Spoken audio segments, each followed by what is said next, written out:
गुड़िया रानी, सब कुछ धुंधला सा रहा है। मैं समझ नहीं पा रही मैं इस शहर के किस हिस्से किस सड़क पर हूँ। मैं उठना चाह रही हूँ पर उठ नहीं पा रही। मेरा जिस्म मेरा साथ नहीं दे रहा।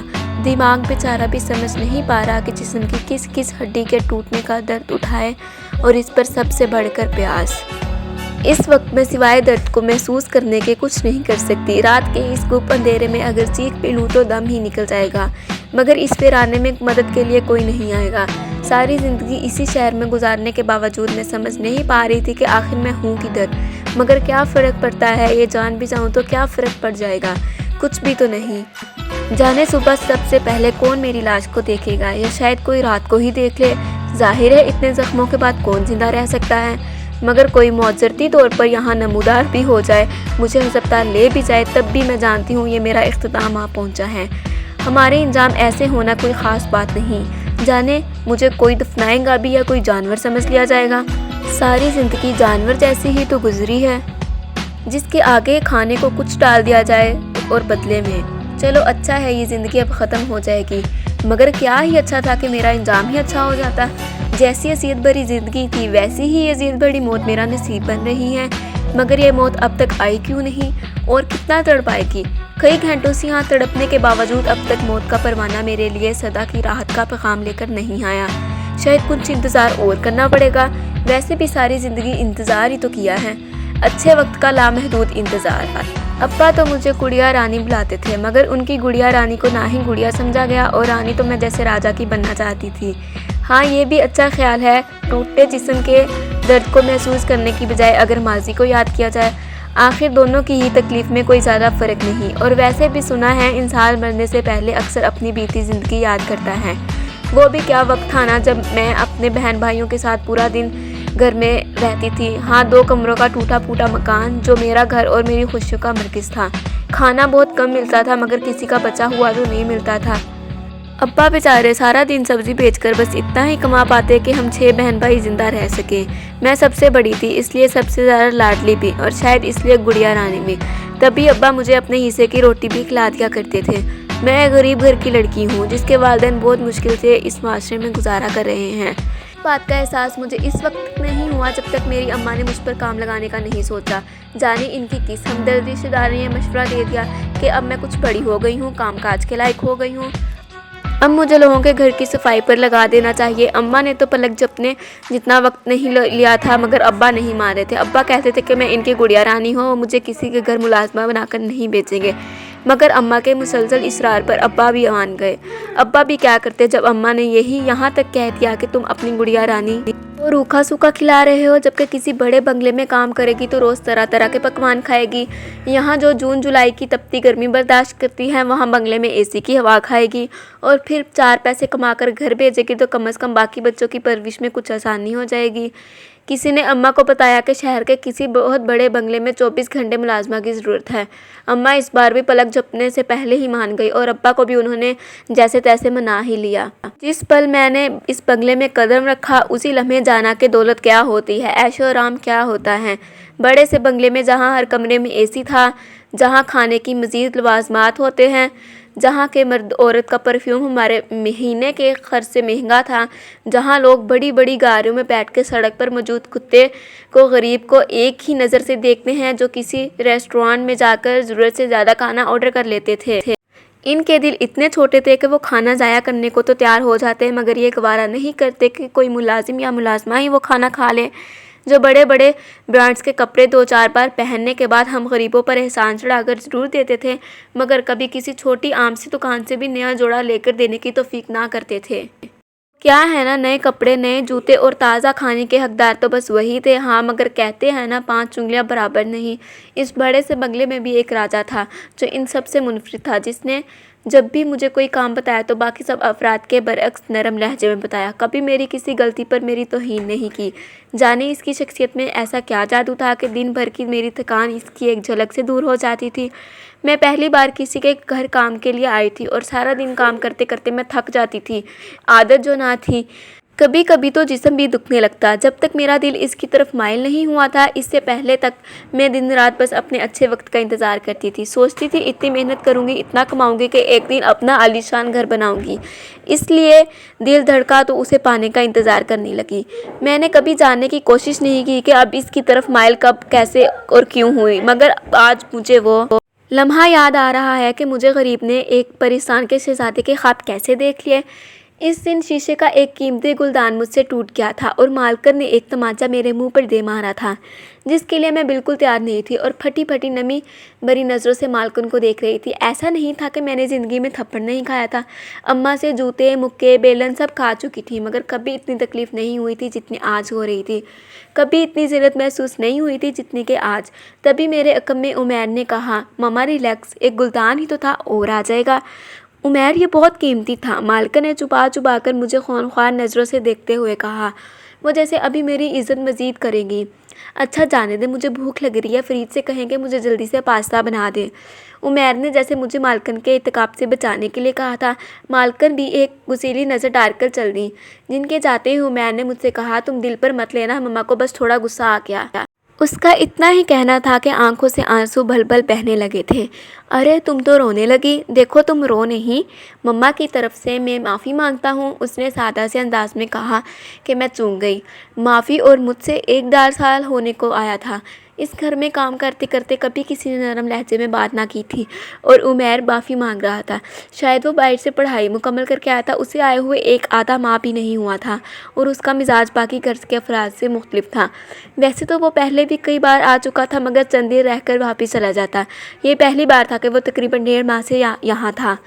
माफ़ी? अरे नहीं नहीं, मुझे शर्मिंदा ना करें, मैंने घबराकर कहा और दौड़ती हुई अपने काम करने चले गई। हाँ, इस लम्हे में उमैर की तरफ माइल हुई थी और उसके बाद उसके रवैये से और भी उसकी तरफ खींचती चली गई।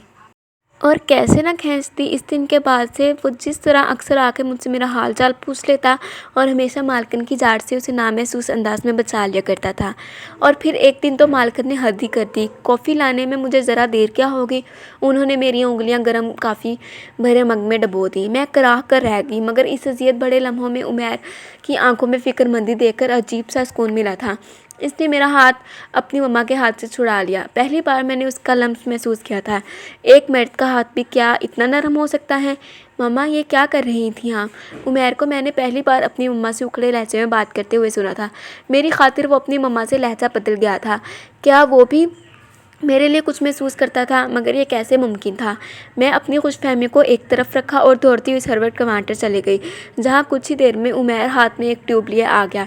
मैं बेयकीनी से उसे देखने लगी। एक आम सी लड़की जिसके मरने या जीने से किसी को कोई फ़र्क नहीं पड़ता, उसके ज़ख्म के लिए कोई मरहम लाए तो वो कैसे ना किसी खुशफहमी में मुब्तला हो, जिसकी अपनी अम्मा हर माह बस तनख्वाह लेने आती और उसके दुखड़े बस इतना कहती कि सब्र करो बेटा, इतनी बड़ी तनख्वाह पूरे शहर में तुझे कोई नहीं देगा।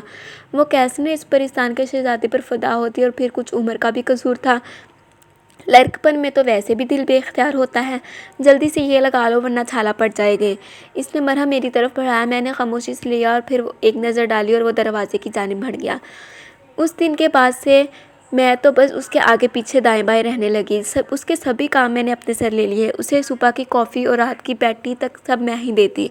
इसका कमरा, इसकी वार्डरूम, इसकी स्टडी टेबल पर बिखरी चीज़ें सब मैं ही समेटने लगी। मुझसे पहले ये काम साजदा करती थी, मगर जब उसके काम करने में लगी तो उसने ये काम छोड़ दिए। उसका तो काम ही कम हो रहा था, फिर उसे क्या परवाह थी। एक दिन यूं ही मैं उमैर के वार्डरूम सेट कर रही थी कि उमैर कमरे में आते ही बड़े प्यार से कहने लगा, गुड़िया काम तो सभी अच्छा कर लेती हो, मगर तुम दिल से करती हो ना, इसलिए और भी अच्छा लगता है। जाने इस पल मुझे क्या हुआ, बस यूं ही माजी खेज लहजे में कह दिया, आपको कैसे पता मैं दिल से करती हूँ। उसने आबरू चढ़ाए फिर मुस्कुरा दिया। मैं अभी ख़ुद को ही कोस रही थी कि क्या कह बैठी और वो कुछ तोक़े बकात कहने लगा। दिल को दिल से राह होती हैं। मेरे तो जैसे तोते उड़ गए थे और वो मेरी उड़ती रंगत से हफ्स उठाता हुआ नहाने के लिए वॉशरूम चला गया और मैं सर झुकाए शर्माए शर्माए कमरे से निकल आई। मुझे लगा था मैं 7वां आसमान पर हूँ। लबों से मुस्कुराहट जा ही नहीं रही थी और दिल था कि वो धक धक धक कर रहा था। वो लम्हे मेरी ज़िंदगी के सबसे हसीन पल थे। दिल को दिल से राह होती है और कोई मतलब भी तो नहीं है इसका। ہاں، دماغ نے مداخلت کی تھی، مجھے سمجھانے کی کوشش کی تھی کہ عمیر جس نے دنیا دیکھ رکھی ہے وہ تم جیسی ایک عام سی ملازمہ کو بھلا کیوں پسند کرے گا، مگر دل تھا کہ ماننے کو تیار ہی نہ ہوتا تھا۔ کئی طرح کے ڈرامے اور فلمیں تو ویسے بھی مالکن کے گھر میں دیکھ رکھی تھیں، جیسے امیر لڑکوں کو غریب لڑکوں سے محبت ہو جاتی ہے اور وہ ان سے شادی کے تو خیال سے ہی کئی کھلتے رنگ میرے چہرے پر سج گئے تھے۔ کیا مجھے اتنی دور تک سوچ لینا چاہیے؟ دماغ نے پھر سے مداخلت کی، مگر میں اتنی دور کیوں نہ سوچوں؟ اگر ایسا کچھ نہ ہوتا تو عمیر بھی مجھ سے ویسے ہی برتاؤ کرتا جیسے گھر کے باقی افراد کرتے تھے۔ اگر وہ مجھے پسند نہ کرتا تو بھلا کیوں میرا اس طرح خیال رکھتا، مجھے مالکن سے بچاتا، میری خاطر ان سے اکھڑتا، اور سب سے بڑھ کر اسے کیا ضرورت تھی کہ ایک ملازمہ کی دل کی راہ کرنے کی؟ اس سب کا سیدھے سیدھے ایک ہی مطلب تھا کہ وہ بھی مجھے۔ ہائے، سوچتے ہوئے بھی میرے چہرے پر لالیاں بکھر گئی تھیں۔ رات کی چائے دینے کا وقت ہوا تو میرے چہرے پر عجیب ہی لجا تھی۔ جب سے عمیر مجھے پسند آیا تھا تب سے اپنی بساط کے مطابق میں ہلکا پھلکا سج سنور لیتی تھی، اور آج تو مالکن کے دیے ہوئے کپڑے میں سے اپنا پسندیدہ جوڑا پہن لیا تھا۔ جتنا بغیر کسی کی نظروں میں آئے سج سکتی تھی اتنا سجی بھی ہوئی تھی۔ عمیر نے ستائشی نظروں سے مجھے دیکھا اور میرے ہاتھ سے چائے کا کپ لیا۔ میں جانے لگی تو نرم لہجے سے کہا، بیٹھ جاؤ، ساتھ ہی بستر پر اپنے ساتھ بیٹھنے کا اشارہ کیا۔ مجھے تھوڑا عجیب لگا مگر میں بیٹھ گئی۔ عمیر نے چائے کا کپ سائڈ پر رکھ دیا اور گہری نظروں سے مجھے دیکھا۔ تم آج کیا کہہ رہی تھی کہ تم اپنا ہر کام دل سے کرتی ہو؟ کہتے ہوئے اس نے اپنے ملائم ہاتھ میرے ہاتھ میں رکھ دیے۔ میرے تو جیسے دھڑکن ہی رک گئی تھی۔ وہ دھیرے دھیرے میرے قریب آ رہا تھا اور میں جیسے کسی اور کی دنیا میں تھی۔ اگلی صبح میں حسب معمول کچن سے کافی مگ لیے عمیر کے کمرے کی طرف جا رہی تھی کہ ساجدہ نے روکا۔ عمیر، سر کے لیے کافی لے کر جا رہی ہوں؟ نہ چاہتے ہوئے میرے چہرے پر عجیب سی لالیاں آ گئیں۔ میں نے سر اس بات میں ہلایا۔ وہ میرے خواہاں کے شرمانے کو نظر انداز کرتے ہوئے کہنے لگی، سر کی صبح 5 بجے کی فلائٹ تھی، وہ چلے گئے ہیں۔ اپنی بات کہہ کر وہ چلی گئی، مگر مجھے لگا میں نے کچھ غلط سنا ہے۔ عمیر نے اگر کہیں جانا تھا تو مجھے کیوں نہیں بتایا؟ میں بے یقینی سے کافی کا مگ لیے وہیں کھڑی رہی۔ عمیر کے کمرے کے دروازے تک گئی۔ سانس پھول رہی تھی مگر بامشکل خود پر قابو پاتے ہوئے میں نے دروازہ ناک کیا، ورنہ دل تو چاہ رہا تھا کہ سیدھی اندر چلی جاؤں۔ اندر سے روزہ کے برعکس کوئی جواب نہ ملا۔ میرا دل دھڑکنا بھول رہا تھا کہ کہیں میرے ساتھ کوئی دھوکہ تو نہیں ہوا، کہیں عمیر نے میرا استعمال نہیں، عمیر میرا بھلا کیوں استعمال کرے گا؟ استعمال کے لیے اسے کیا ملازمہ ہی ملی تھی؟ اس کے پاس کون سا لڑکیوں کی کمی تھی کہ وہ گڑیا کو کوئی جھانسا دیتا؟ میں بے اختیار زور زور سے دروازہ بجانے لگی کہ ساتھ والے کمرے سے ایک ملازم مجھ پر برستا ہوا نکلا۔ عمیر صاحب کمرے میں نہیں ہیں، جاؤ یہاں سے۔ اس طرح دروازہ پیٹنے کی آواز مالکن نے سن لی تو تم جانتی ہو ان کے غصے کا میں آنسو کا گولا اپنے اندر اتارے اس کے عالیشان بنگلے میں کوئی کونا تلاش کرنے لگی جہاں میں اپنے دل کا غبار نکال سکوں۔ باغیچے کے ایک کونے میں بیٹھ کر میں خود سے سوال جواب کرنے لگی۔ اتنا تو میں جان ہی گئی تھی کہ اگر عمیر مجھے بتائے بغیر ملک سے باہر چلا گیا ہے تو اس کی زندگی میں میری حیثیت کیا تھی۔ کل رات میں نے اسے روکنا چاہا پر نہیں روکا کہ وہ مجھ سے محبت کرتا ہے، مجھ سے شادی کرے گا۔ اگر محبت نہ ہوتی تو وہ بھلا ایک ملازم کے قریب کیوں آتا؟ میں نے یہ کیوں نہ سوچا کہ مفت کی تو لوگ شراب بھی نہیں چھوڑتے؟ جب میں خود ہی اس پر بچھی چلی جا رہی تھی تو وہ فائدہ کیوں نہ اٹھاتا؟ بھلے ہی اس نے جتنی مرضی دنیا کی لڑکیاں دیکھ رکھی ہوں، کیا فرق پڑتا ہے اگر ایک ملازمہ خود ہی اس پر فدا ہو جائے؟ جب مجھے ہی اپنی عزت کی پرواہ نہیں تھی تو مجھے کبھی کسی نے یہ کیوں نہیں سکھایا کہ میری بھی عزت ہے، مجھے بھی اس کی حفاظت کرنی ہے؟ نہ ماں نے نہ کبھی کچھ سمجھایا، اور ورنہ مالکن نے۔ اوہ، تو مالکن ان عورتوں میں سے تھی جو اپنے بیٹوں کی بغیرتیوں میں ان کا ساتھ دیتی ہیں۔ تبھی عمیر نے جب میری حمایت کی۔ انہوں نے عمیر کو کچھ نہیں کہا، ورنہ کوئی عام ماں کہاں برداشت کرتی ہے کہ اس کا بیٹا ایک ملازمہ کی خاطر ان سے بحث کرے؟ سب کچھ اب مجھے صاف صاف نظر آ رہا تھا۔ خوش فہمیوں کے سارے بلبے پھٹ گئے تھے، اب سوائے پچھتانے کے کچھ نہیں تھا۔ پہلے تو پھر مالکن کی مار جائے برداشت ہو جاتی تھی، اب کہاں ہونی تھی۔ پہلے تو پھر ان کے سنگدلوں کے بنگلے میں دل لگ گیا تھا، اب کہاں لگنا تھا۔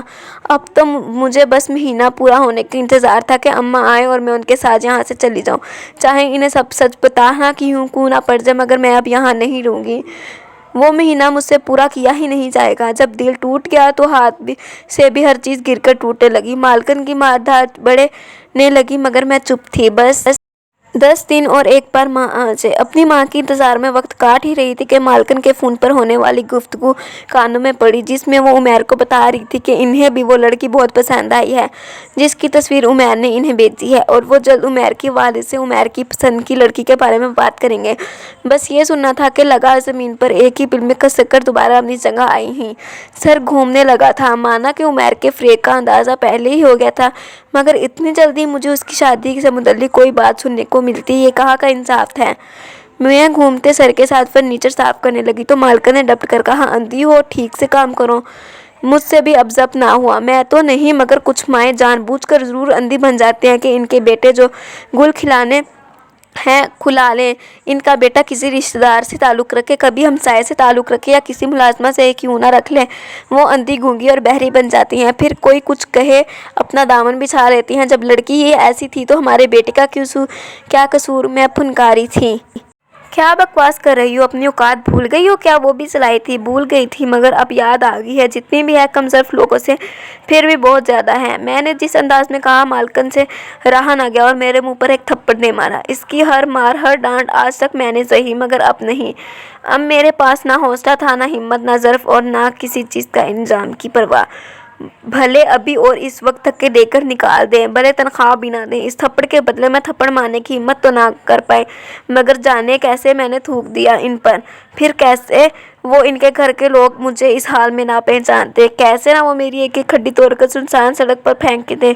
इन्हें ना तो किसी कानून का खौफ था, ना मेरे वालिदैन का, जिन्हें वो चंद लाख देकर हमेशा के लिए चुप करवा देने वाले थे। मैं महसूस कर सकती हूँ मेरे रूह अब मेरे जिस्म से जुदा हो रही थी। हाँ, मैं महसूस करती हूँ मेरी आज़ादी का वक्त आ पहुँचा है, मगर जाने से पहले बस 2 बातें ही कहनी है। पहली कि हम जैसी मुलाजमाएँ भी इंसान होती हैं, हमारा भी दिल दिमाग होता है, हम भी वैसे ही इंसान हैं जैसे बाकी सब। हाँ, मगर अक्सर माएँ हमें दूसरों के घरों में मजबूरी के तहत छोड़ जाती हैं, तो क्या इस घर की मालकिन का फ़र्ज़ नहीं बनता कि वो हमारी इज़्ज़त की हिफाजत करे। हमसे प्यार नहीं तो कम अज़ कम इज़्ज़त से बात करें। और दूसरी के बेटों को भी इतनी ही तरबियत की ज़रूरत है जितना कि किसी बेटी को। बस अब इजाज़त, चलती हूँ इस दुनिया में। अगर आपको हमारी वीडियो अच्छी लगी हो तो लाइक करें, कमेंट करें एंड हमारे चैनल को सब्सक्राइब करें। शुक्रिया।